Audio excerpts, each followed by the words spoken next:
पाकिस्तान में मौजूद ईरानी आतंकी संगठन पर कार्रवाई करते हुए ईरान ने मंगलवार को हवाई हमले किए थे। इस पर ईरान के विदेश मंत्री ने कहा कि आतंकवाद के खात्मे के लिए हम कोई हिचकिचाहट नहीं है।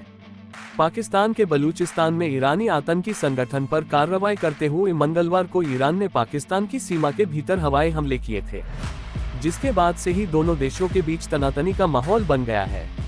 हमले के बाद बौखलाए पाकिस्तान ने अपने देश में मौजूद ईरानी राजदूत को देश छोड़ने के लिए कहा है और तेहरान में मौजूद अपने राजदूत को वापस बुला लिया है। बलूचिस्तान प्रांत में आतंकियों पर ईरानी कार्रवाई ने पाकिस्तान ईरान के बीच राजनयिक संबंधों में खटास पैदा कर दी है।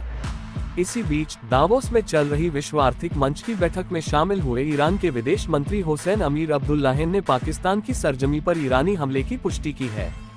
उन्होंने कहा कि पाकिस्तान की जमीन पर मौजूद ईरानी आतंकवादियों के ठिकानों को निशाना बनाया गया है।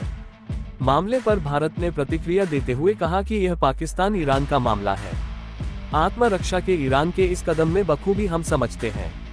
आतंकवाद पर भारत की जीरो टॉलरेंस की नीति है। आतंकवाद के खात्मे के लिए कोई हिचकिचाहट नहीं। हुसैन अमीर अब्दुल्लाहिन ने कहा कि आतंकी समूह जैश अल अदल को निशाना बनाया गया है।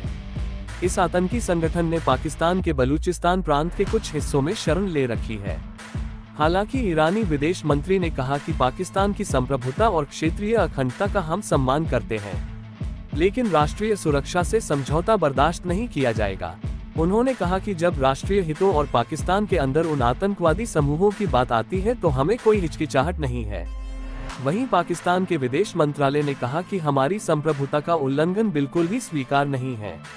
साथ ही ईरान को गंभीर परिणामों की चेतावनी दी है। उन्होंने कहा कि पाकिस्तान इस तरह की कार्रवाई पर प्रतिक्रिया देने का दम रखता है। जैश अल अदल पर ईरान की कार्रवाई।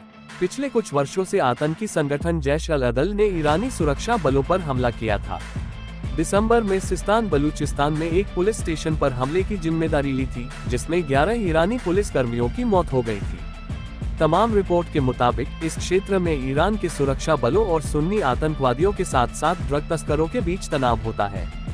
दिसंबर माह में हुए हमले के बाद ईरान के आंतरिक मंत्री अहमद वाहिदी ने घटनास्थल का दौरा करते हुए कहा था कि पाकिस्तान को आतंकी समूहों को अपनी सीमा में पनाह नहीं देनी चाहिए, इन्हें इस तरह के कृत्य को रोकना चाहिए।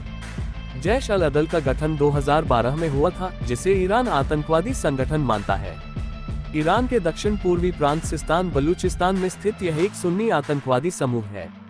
हमारे चैनल को सब्सक्राइब करें और लाइक करें।